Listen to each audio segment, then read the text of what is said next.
প্রথমবার কাউকে ভালোবেসে যখন আপনি নির্মমভাবে ঠকে যাবেন, তখন আপনার ভিতর থেকে ভালোবাসা শব্দটা উঠে যাবে। তারপর আপনার জীবনে অনেক মানুষ আসবে, কিন্তু কাউকে আর ভালোবাসতে ইচ্ছা করবে না।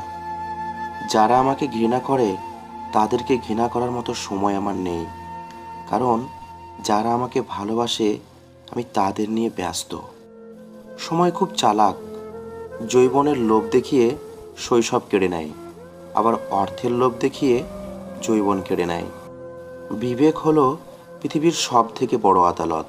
প্রয়োজন ফুরানোর পর মানুষের সত্যিকারের চেহারা প্রকাশ্যে আসে।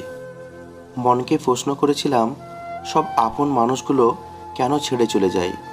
উত্তরে মন বলেছিল, আপন কোনোদিনও ছেড়ে যায় না, যে ছেড়ে যায় সে আপন ছিল না। যে হাত জোড়া আপনি শক্ত করে ধরবেন জীবনে বাকি পথটা চলার জন্য, একসময় সেই আপনাকে মাঝ পথে ছেড়ে চলে যাবে। পৃথিবীতে মানুষ বেড়েছে, কিন্তু সৎ মানুষ বাড়েনি। শিক্ষিতের হার বেড়েছে, কিন্তু সুশিক্ষিতের সংখ্যা বাড়েনি। আইন বেড়েছে, কিন্তু অপরাধ কমেনি। দেহ সুন্দরী বেড়েছে, কিন্তু চরিত্র সুন্দর বাড়েনি।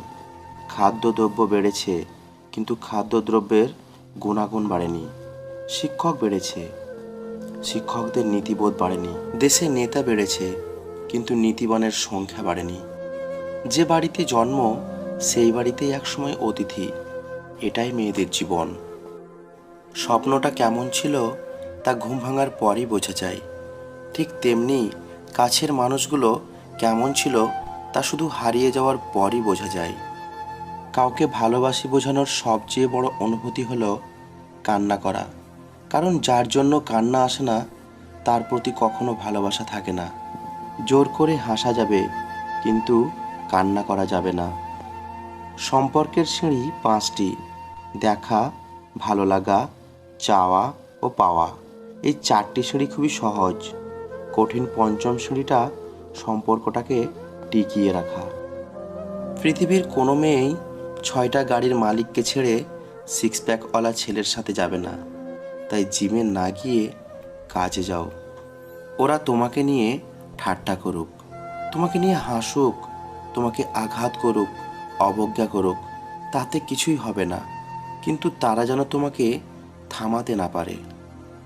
গুরুত্ব না থাকলে একই ছাদের নিচেও দূরত্ব লাগে, আর গুরুত্ব থাকলে একই আকাশের নিচে থাকলেও কাছের মনে হয়।